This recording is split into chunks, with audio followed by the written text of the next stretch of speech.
Bonsoir. Bonsoir.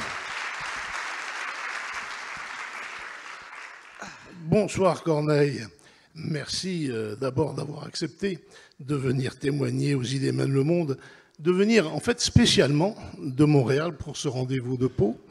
Un déplacement qui n'a pas été sans mal, puisque pour expliquer ces quelques dizaines de minutes de retard, il faut que je vous dise que Corneille a pris l'avion hier pour arriver ce matin de Montréal à Paris, et il devait nous rejoindre au travers d'une correspondance qui, malheureusement, vous n'avez pas pu la prendre. Et donc, les Idées mènent le monde, on a improvisé un déplacement sur Biarritz, ce matin pour vous récupérer en voiture à l'aéroport de Biarritz et vous ramener ici.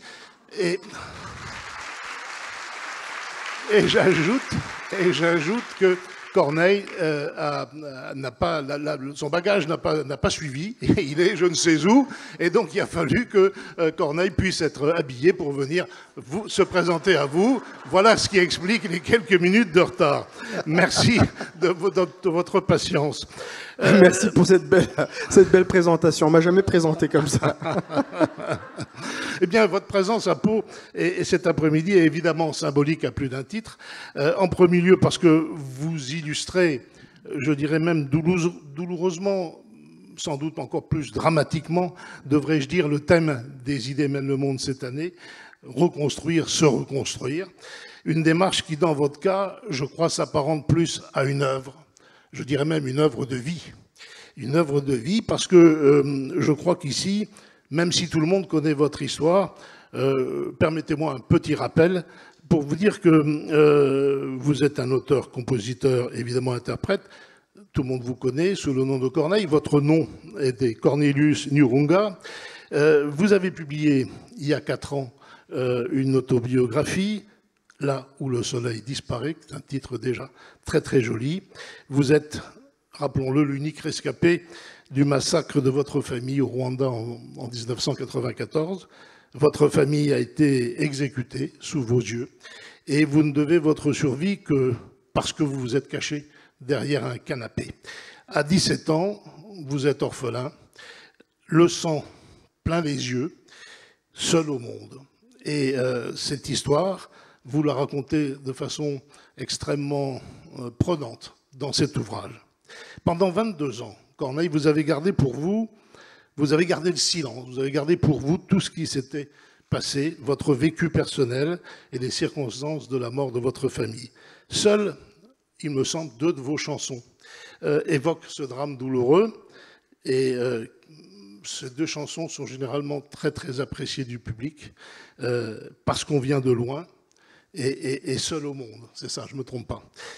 Alors pourquoi, Corneille, avoir mis aussi longtemps pour partager votre terrible histoire? Je dois dire qu'il est impossible de sortir de ce livre que vous avez écrit en étant totalement indemne. Je crois qu'on est excessivement touché par ce que vous dites, par le vécu que vous nous racontez. Pourquoi avoir mis tout ce temps-là? Excellente question. J'ai pris tout ce temps-là parce que j'étais pas prêt à me livrer autant que je l'ai fait dans ce livre. La chanson, c'est... alors, je vais m'excuser auprès de tous les auteurs, compositeurs, interprètes. Je ne sais pas s'il y en a qui sont ici. Mais je vais parler pour moi. Comme ça, je me préserve un petit peu. Je trouve que ma façon d'écrire relève d'un petit peu de lâcheté. Ah bon? Oui, c'est-à-dire que, ouais, je m'explique. De lâcheté, peut-être, il y a un manque de talent aussi. Je suis un grand fan de jazz. Un de mes compositeurs préférés, c'est un saxophoniste qui s'appelle John Coltrane. Et John Coltrane, il arrive à parler sans dire un mot. Et moi, j'ai toujours envié ça. Les auteurs-compositeurs, moi, je fais partie de ce grand groupe-là, on a besoin de mots pour être explicite, pour se faire comprendre. La mélodie, une suite d'accords, une harmonie, ça ne suffit pas. Moi, j'ai pas assez de talent, j'ai pas le talent de Miles Davis pour raconter une histoire sans me servir de mots. Et ce dont je me suis rendu compte après cet album, un album c'est à peu près c'est entre 10 et 15 chansons, donc on parle de plus d'une centaine de chansons. C'est 2 ans de travail aussi. C'est beaucoup de travail, mais on se cache derrière une poésie, une esthétique.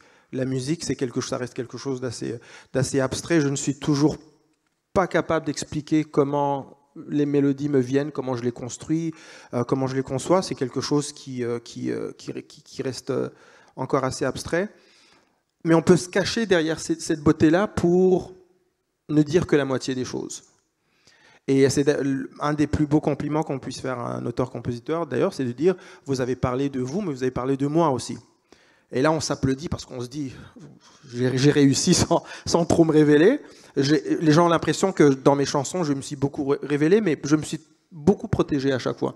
Parce qu'il y avait toujours une sortie positive, optimiste à chacune des fins de mes chansons. Même une chanson comme Seul au monde, elle est triste dans les mots, mais il y a toujours une petite touche d'espoir. Mais ce n'était que la moitié des choses. Qu'on ne raconte que les belles fins des choses, généralement, on ne raconte pas tout. Et après mon 7e album, je me suis rendu compte que c'était pas assez. Il fallait que j'en dise plus, mais j'étais pas prêt à le faire à 24 ans. J'ai fait mon premier album parce qu'on vient de moi, j'avais 24 ans, j'étais pas prêt, j'étais pas assez mature. Et je pense que je savais que si j'écrivais un livre à ce moment-là, j'allais probablement mentir un petit peu. Donc il a fallu que je vive un peu plus. Et je pense qu'une des choses qui m'ont une des choses qui m'a vraiment donné un bon coup de pied au derrière, c'était la paternité. Quand je suis devenu papa, je me suis décomplexé. Je me suis dit non, on peut dire des choses, quitte à faire mal, puis quitte à ce qu'on nous dise, mais tu as toujours été le mec hyper optimiste, positif et tout, résilience et tout ça. Et là, tu nous arrives avec des choses qui, comme vous avez dit... et ça me touche que vous l'ayez dit qu'on ne se sort pas indemne après la lecture de ce livre. C'est pas ce que je recherchais, mais je suis content de l'entendre parce que ça me dit que je me suis réellement raconté. Et avec la paternité, donc, j'avais envie de laisser quelque chose de vrai derrière moi. J'ai pas tout dit encore, j'ai pas fini de vivre, mais j'en ai dit beaucoup plus en plus de 300 pages que dans un couplet et un refrain. Sûrement. D'ailleurs, vous évoquez la paternité, mais vous débutez votre livre par un dialogue imaginaire avec votre père. C'est à la fois très beau et c'est aussi pourtant un peu glaçant. Un peu glaçant parce que pourquoi en avoir voulu ainsi à votre père dans ces lignes qui préfacent en quelque sorte votre livre? Il avait sans doute vu les signes de l'embrasement au Rwanda. Et vous évoquez en même temps une vive culpabilité, laquelle vous n'y étiez pour rien. Je n'y étais pour rien, et pour être franc, il n'y était pour rien non plus. Mais c'était mon père. Et son boulot, c'était de nous protéger. C'est le gamin à moi qui a écrit ces phrases-là. C'est une des raisons pour lesquelles j'ai écrit ce livre-là aussi. J'avais envie de donner une voix au gamin que j'étais quand j'ai quitté le Rwanda. Bon, j'avais 17 ans, mais j'étais... Il y a des gens qui ont 17 ans ici. Je viens de me rendre compte que je viens de vous traiter de gamin. J'en suis sincèrement navré. Moi, je l'étais. Moi, à 17 ans, je ne savais pas grand-chose de la vie. Je pensais le savoir, mais ce n'était pas le cas. Mais j'étais très jeune. J'étais très, très jeune. Et le regard que je portais sur mon père, qui avait été mon héros depuis ma naissance, était tout en émerveillement, tout le temps. C'est un mec qui, voilà, le rêve commençait et s'arrêtait avec lui. C'est un mec qui avait tout réussi dans des circonstances absolument improbables, ingénieur au Rwanda, qui plus est, laissait son fils faire de la musique. C'était l'homme parfait. Et il a failli à la seule tâche, c'est le gamin de 17 ans qui parle, il a failli à la seule tâche qui aurait fait une différence dans ma vie. En tout cas, celle qui aurait fait une plus grande différence, à savoir protéger mon père, ma mère, et mes 2 frères et ma petite sœur. C'était pas très juste comme accusation, j'en suis conscient. Mais il fallait que ça sorte, il fallait que je lui dise ma colère, bien aussi irrationnelle soit-elle. Alors, ce dialogue imaginaire est assez exceptionnel parce que vous dites votre colère et vous imaginez ses réponses. Ouais. Et d'une certaine manière, on a le sentiment que vous recherchez là, après votre colère, un peu une sorte de baume apaisant. Ouais. En créant, j'en ai fait un personnage dans mon livre en fait. On peut d'ailleurs dire que c'est mon personnage, c'est le personnage principal de ce livre-là. J'ai voulu lui redonner vie, j'ai voulu prolonger son existence un peu plus. Parce que quand je suis devenu papa pour la première fois, j'avais besoin de réponses, j'en avais pas de lui. Il était le seul homme qui aurait pu me dire ce que c'était que d'être père.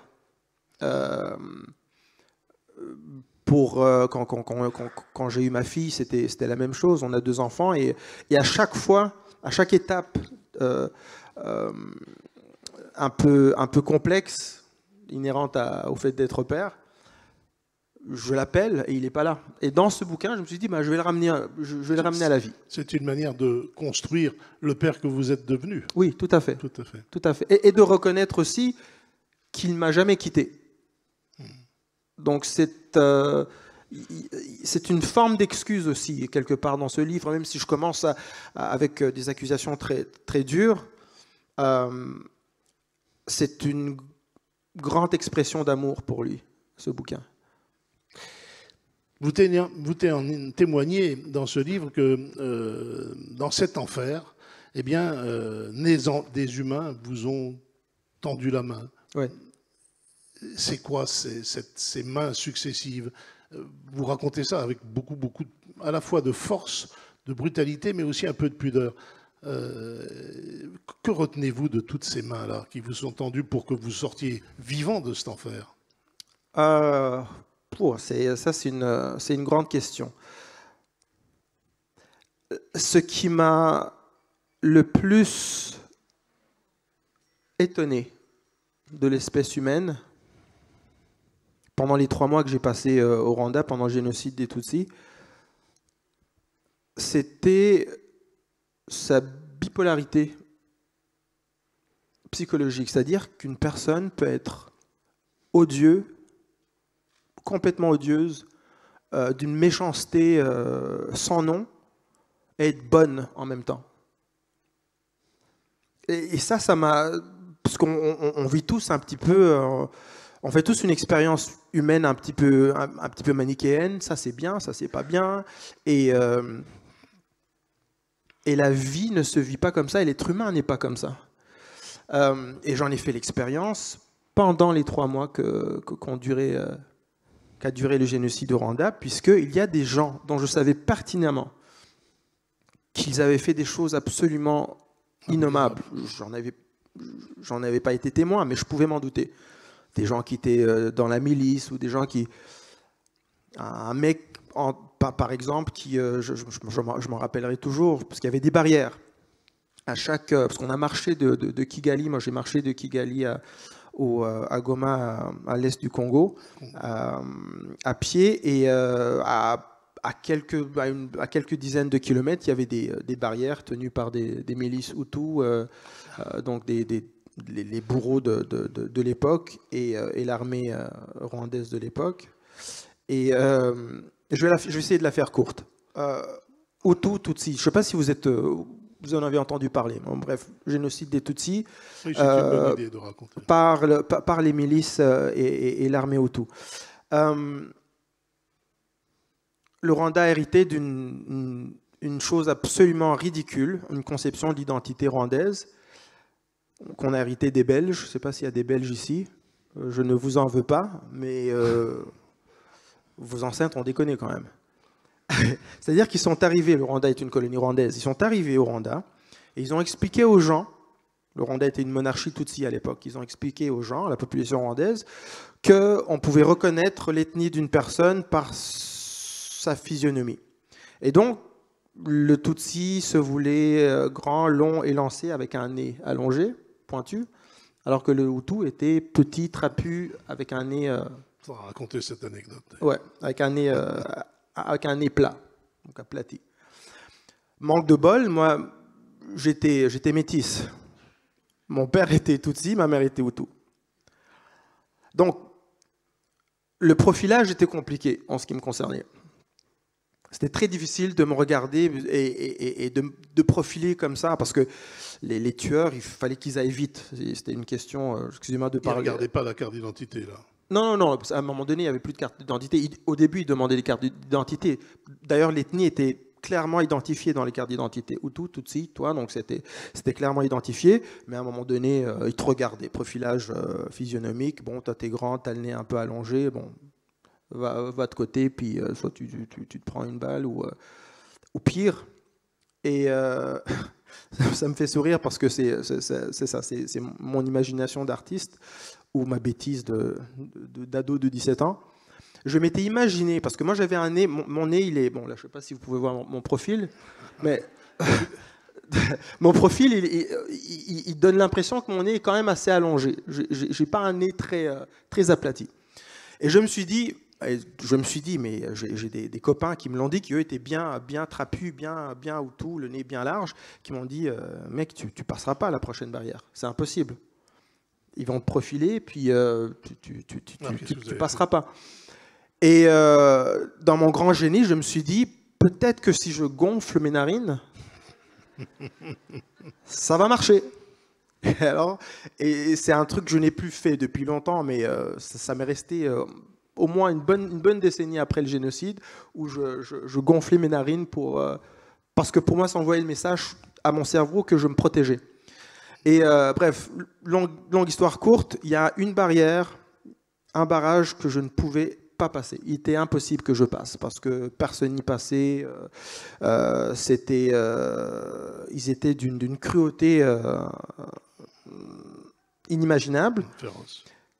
Et il y a une voiture qui est passée à côté de moi et quelqu'un qui m'a appelé. C'était un camarade, c'est ça? Un camarade de l'école primaire qui était en habit militaire, jeep militaire, ils avaient des armes, je le regardais, je me suis dit, oh là là, j'y passe. Mais ce mec-là, il se trouve que j'avais été à l'école avec lui en 4e primaire, et il se rappelait de moi, parce qu'on jouait au foot ensemble, il se rappelait de moi. C'est-à-dire que ce même mec qui, je ne veux pas lui prêter des choses, je ne sais pas ce qu'il a fait, mais en tout cas, tout pouvait prêter... Tout laissait à croire qu'il ne devait pas avoir la conscience tranquille. Et ce mec m'a dit, hey, viens, qu'est-ce qui se passe? Je t'ai reconnu. Il n'a pas vu mon nez allongé, lui. Il y a quelque chose dans son cerveau, je ne sais pas ce qui s'est passé psychiquement, mais il a survolé son identité de Hutu, d'enfant de militaire qui était engagé dans un combat, on ne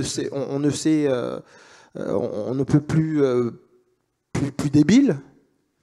Il a survolé ça, il a survolé tous ces schémas pour se rappeler de son pote de la 4e primaire. Et il vous dit de monter dans sa voiture. Il me dit, monte dans la voiture parce que la prochaine barrière, tu passeras pas. Même le nez gonflé, ça passe même pas. Il avait même pas vu. Le nez gonflé, c'était juste dans ma tête. Je pense que personne l'a vu. mais ce mec m'a fait monter dans sa voiture. Il a dit, ouais, c'est un des nôtres, ouais, on passe. Bon, le mec à la barrière, lui, il a vu qu'il y avait un problème avec mon nez quand même. Je pense qu'il a regardé 2-3 fois. Puis il a dit, ouais, allez-y. Et il vous a laissé passer. Et il m'a laissé passer. Et ça a été ensuite l'arrivée sur Goma. Vous songez alors dans ce périple absolument dramatique où vous frôlez la mort toutes les secondes quasiment, parce que vous attrapez la malaria, parce qu'on vous donne un enfant à sauver, que vous arrivez à sauver, à rendre à sa mère. Bref, ce sont des pages absolument bouleversantes. Vous dites, si j'ai une mission, si je survis, c'est que j'ai une mission. C'est ce que vous dites. Mais alors, quelle a été cette mission à laquelle vous pensiez alors? C'était quoi? Oh, je pense que c'est mon ego qui parlait à ce moment-là. Ah bon? Ouais. J'ai souvent pensé que si j'ai survécu à ces circonstances absolument improbables, comme je le dis dans le livre, que j'avais une mission, mais pas une petite mission. Ça devait être une grande mission. C'est déjà celle de témoigner. Et il se trouvait que je chantais. Alors je me suis dit, ah, c'est ça. Je ne pense pas, je vais peut-être vous choquer, mais je ne suis pas sûr que j'aurais fait de la musique sans le génocide des Tutsis. J'aurais probablement fait autre chose. Et je me rends compte aujourd'hui, j'avais une telle carence d'amour, un tel besoin de sens, que je me suis dit, cette mission ne peut être que très grande. Et j'ai tout fait pour me réaliser dans ce sens-là. Mais avec du recul, je ne pense pas que c'était ça la mission. Mais bon. Mais ça m'a aidé à ce moment-là de penser que j'avais une mission. Dans ce livre, et on le sent déjà au travers de vos propos, vous ne sombrez finalement jamais dans le manichéisme. Est-ce à dire que pour vous, l'humanité, elle est à la fois... L'humanité et la monstruosité sont des parts égales dans chacun des hommes? Je vais même aller plus loin, et ça va peut-être résonner surtout en France, mais pas seulement en France, en Occident de manière générale. J'ai l'impression qu'il y a une volonté encouragée, une envie encouragée par tout le monde, par la culture, par les médias, par certains politiques, par certains intellectuels, une pression sur chacun de trouver son camp identitaire, et de s'y accrocher comme à sa vie. Et tout d'un coup, depuis, je ne sais pas si c'est le cas ici en France, mais en Amérique du Nord, au Canada, aux États-Unis, depuis la mort de George Floyd pendant la pandémie, on a fait un 180. On est passé d'une extrême à l'autre, et on a commencé à expliquer à tout le monde que pour être bien, il fallait être inclusif, il fallait inclure l'autre. Ça s'est abattu sur tout le monde comme une loi. Donc on est passé d'une extrême à l'autre, sauf que les deux extrêmes restent là. Et je trouve que ça manque un petit peu de sens, parce que je n'ai pas l'impression qu'il soit inhéremment humain d'être ouvert aux autres. Ça vous choque, mais je pense que l'être humain a vitalement besoin d'être ouvert à l'autre. Mais je ne pense pas que ça aille de soi. Au Rwanda, en 1993, je m'en rappelle très bien, il y avait une guerre civile en Somalie, je ne sais pas si vous en rappelez. Très bien. Guerre atroce. Et je me rappelle que nous, évidemment, on était protégés de tout ça, 1 an avant le génocide. 93, alors on voyait tous ces réfugiés somaliens qui débarquaient de la Somalie, qui traversaient le Kenya, l'Ouganda, un présage de ce qui nous attendait, mais on ne le savait pas. Hein. Et ils arrivaient, puis on les rassemblait dans des gares de bus, ils étaient maltraités, puis nous on passait à côté d'eux pour aller à l'école, à côté de la gare, et on voyait ces tentes. C'était pas très propre, et ça nous dérangeait. Ça nous dérangeait parce que ça venait gêner notre mode de vie, notre confort, nos belles vues. Nous, on avait l'habitude de voir de belles gares. 1000 collines. Ouais, là, c'était même pas là. Non, c'était même pas. Il n'y avait pas de 1000 collines. Je vous parle d'une station de bus. Il y avait des bus avant. Il n'y a plus de bus. Il y a des tentes avec des réfugiés. Ça nous dérangeait. Nous, on préférait voir des bus. Et 1 an après, la même chose nous arrivait. C'est nous qui quittions le pays. J'avais la même intolérance envers des réfugiés somaliens noirs comme moi qui ne me demandait rien. C'est-à-dire qu'il ne me demandait pas de donner une partie de mon argent de poche à une assoce pour leur venir en aide. Il dérangeait ma vue. Aussi simple que ça. J'avais autant d'intolérance pour ces gens-là qui me ressemblaient, entre guillemets, qui étaient censés être les mêmes que moi, que des intolérances que je peux lire ou entendre envers les Noirs, les Arabes, les brown people, comme on dit en Amérique du Nord. Et ça me gêne parce que mon réflexe d'être humain est de condamner quand je vois ce genre de choses. Mais pas condamner avec raison, avec humilité, avec nuance. Non, condamner violemment. Sauf que je suis pris au piège, parce que j'ai déjà été ça. Et je ne suis pas à l'abri de le devenir encore. Et je trouve que l'idée que le bien soit inhéremment humain, qu'on naisse bien et qu'on continue à se comporter comme des gens bien, je ne sais même pas ce que ça veut dire, est un grand piège parce que ça nous empêche de construire. On n'arrive plus à construire. On n'arrive plus à construire parce qu'on n'arrive plus à se parler. Et on n'arrive plus à se parler parce qu'on doit se persuader que mon camp est dans le bien et que l'autre est dans le mal. On a le sentiment, en vous entendant et en vous lisant, que vous croyez encore finalement à la bonté du genre humain. Oui et non. Je crois en la bonté et en sa capacité d'être violent, d'être en colère. Autant de choses qui font de nous, qui nous sommes, des êtres humains. Et nous condamnons ces choses-là. Au Canada, je donne beaucoup de conférences, je ne sais pas pourquoi, depuis 1 an, comme on parle de plus en plus d'inclusion et de diversité dans les milieux de travail. Ça, c'est un truc qui est très à la mode, qui est très à la mode et qui est bien. C'est ça qui est problématique, c'est que des choses qui sont bien, vertueuses,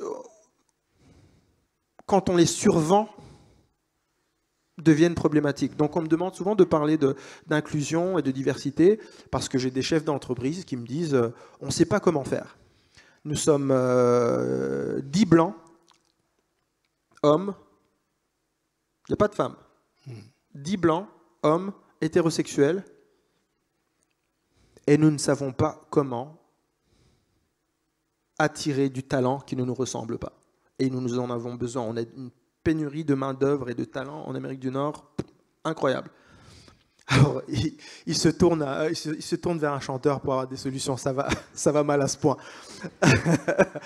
et ce que je leur dis, c'est que je pense que ma seule qualité aura été celle de ma capacité d'être indulgent avec moi-même. J'ai une bonne capacité à me pardonner. Quand je fais une connerie, j'ai une bonne capacité à me dire « Bon, t'as merdé, mais t'as fait du mieux que tu pouvais à ce moment-là. » Et on n'a pas le droit de faire ça. J'ai l'impression que dans nos sociétés aujourd'hui, on doit être bien et on doit avoir une psyché de qualité au claquement du doigt. Et donc ces chefs d'entreprise, quand ils viennent, ils sont dans le désarroi total. Et moi, je leur dis, pardonnez-vous, arrêtez de vous faire du mal, parce que c'est contre-productif. Faire quelque chose, faire un geste parce qu'on t'a obligé de le faire sans comprendre pourquoi tu le fais, c'est contre-productif. Et l'inclusion, accepter la diversité, accepter ce qu'on nous dit être différent, ne va pas de soi. Revenons quelques années en arrière, si vous voulez bien. Lorsque vous commencez à chanter, notamment la chanson « Parce qu'on vient de loin », vous vous trouvez en situation de témoigner de votre drame, tout en vous infligeant encore de retenir, je dirais presque de retenir vos larmes. Ouais. Mais c'est fou, c'est une torture que vous vous faites là. Oui, comment on se reconstruit après ça? Je ne sais pas. Je ne sais pas. Mais c'est bien une torture que vous vous êtes infligée, d'une certaine manière. En écrivant ces chansons? Ouais. Je pensais guérir, moi. Moi, pour moi, c'était de la thérapie. Et c'était pas très... Je sais pas, ça a été un instinct. Je me suis dit, si je me raconte, et qu'en face de moi, j'ai des gens qui acceptent ce que je dis, et encore mieux se l'approprient en se disant « Nous sommes nos propres pères, si jeunes et si sérieux, mais ça va changer. Bah, c'est moi aussi. » Bah, à ce moment-là, ça marquerait un début de guérison pour moi. Parce que je serais en communion avec d'autres personnes qui souffrent autant que moi. C'était le point de départ. C'est ce que je pensais que l'écriture allait m'apporter. Une guérison à travers le partage avec les autres qui ont souffert comme moi. Mais cette attitude d'une extrême dureté, elle vous pousse même à vous interdire d'aimer. Pendant quelque temps, ça a été le cas. Alors ça, c'est autre chose. Ça, c'était pas de la guérison, c'était...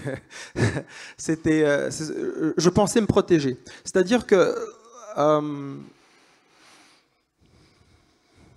j'ai vu tout ce que je pensais me constituer disparaître.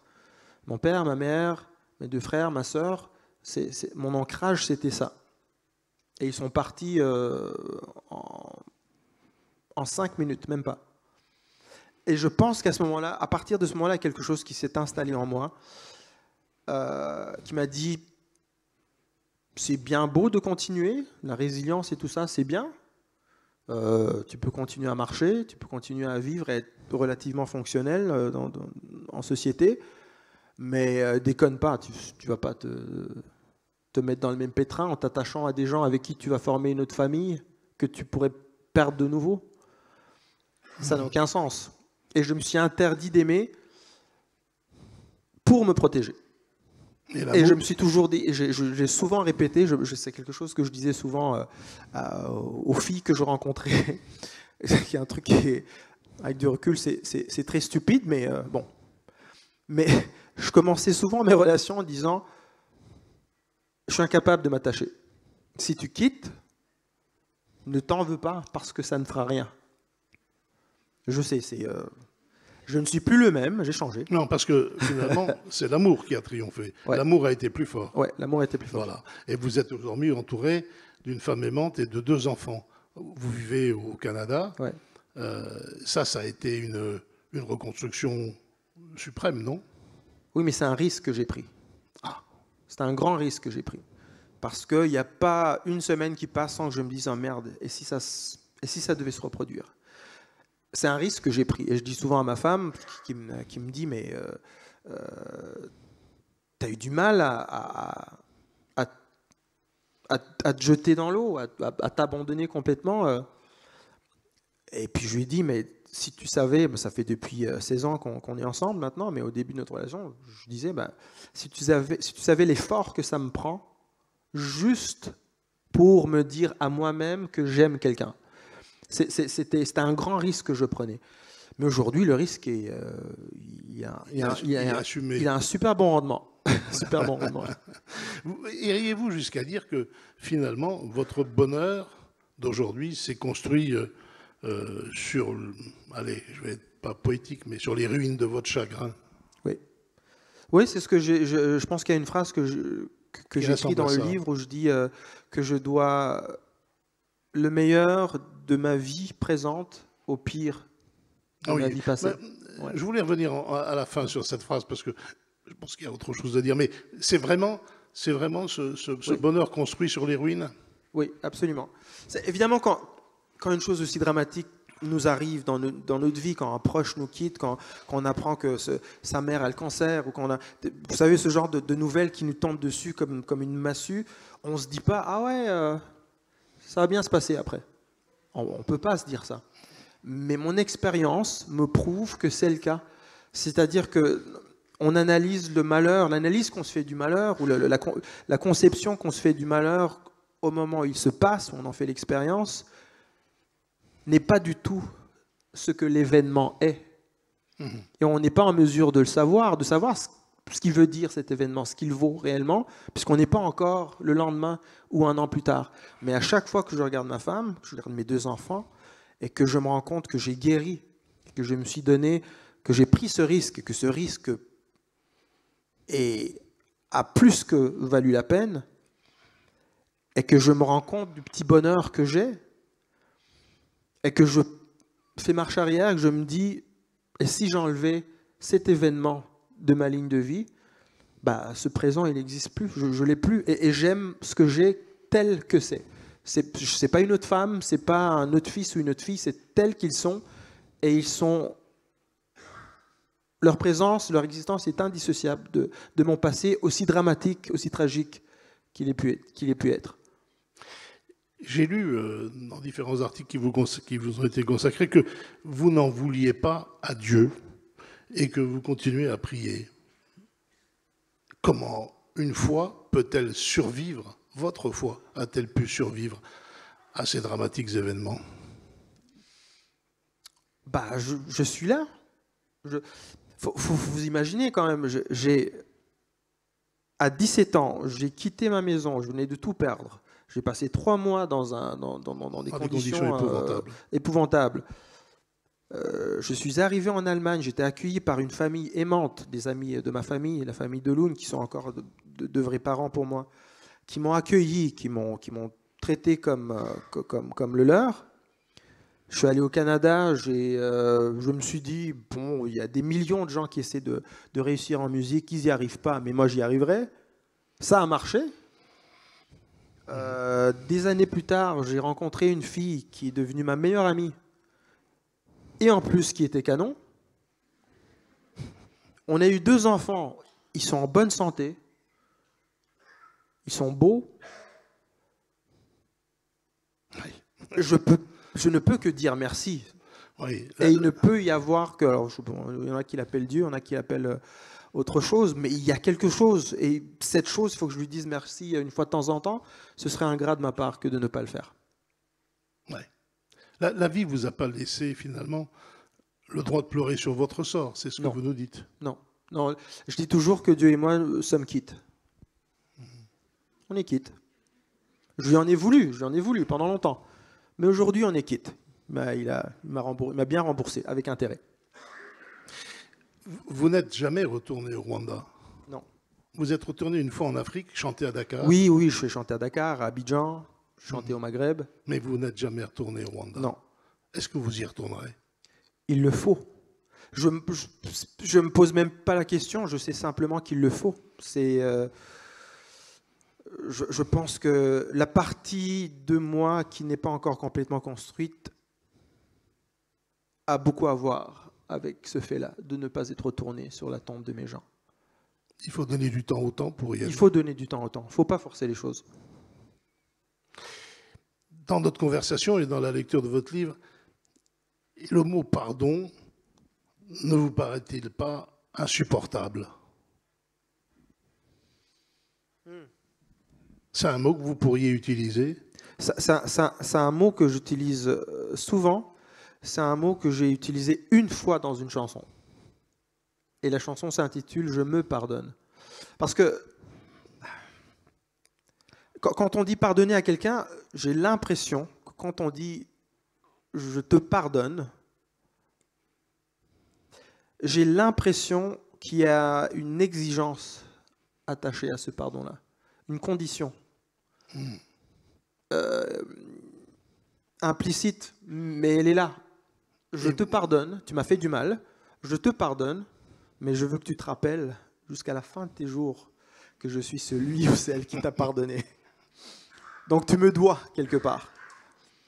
C'est rare qu'on dise je te pardonne et puis refais la même chose et je te pardonnerai encore.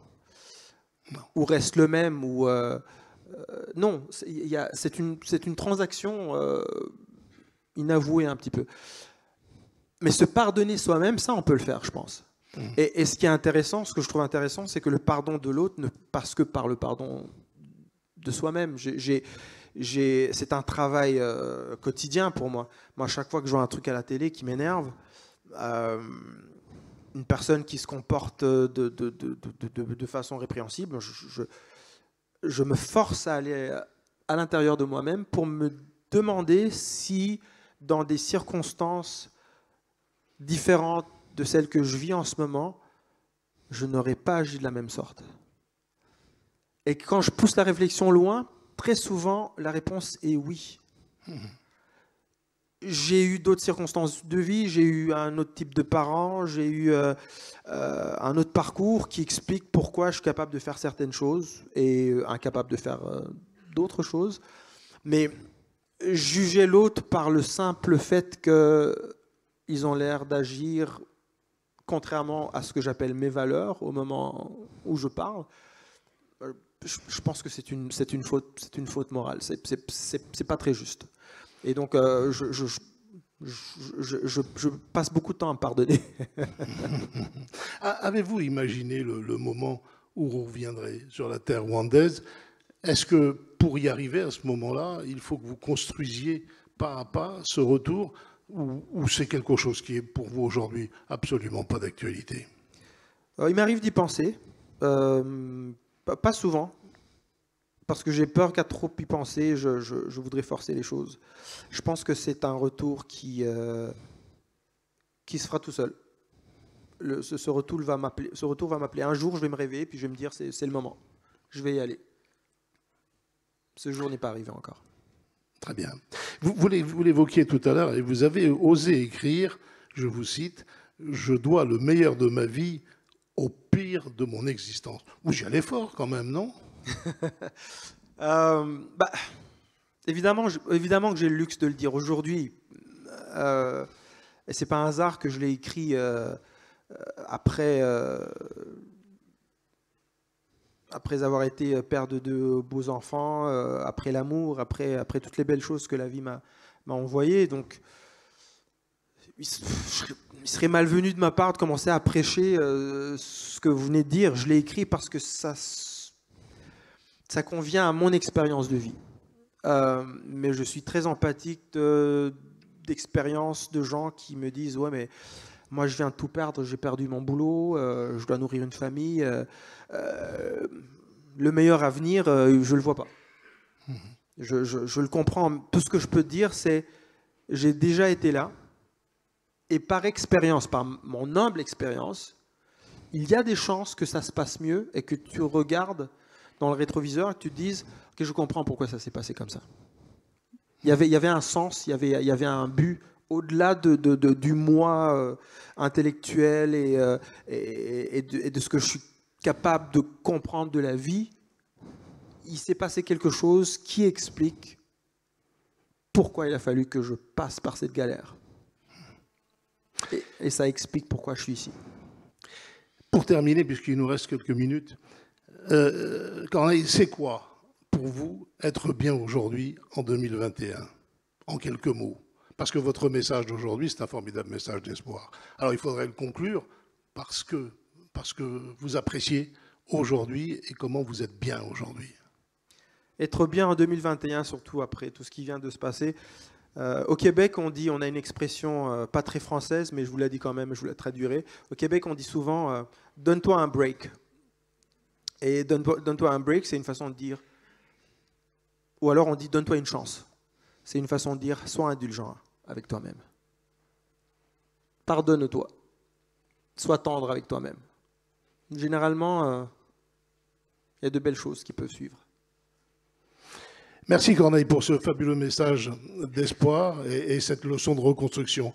Merci pour la franchise de vos propos. Merci à vous. Pour la tonalité de votre pensée. Merci encore. Merci à vous, merci beaucoup. Merci. Merci.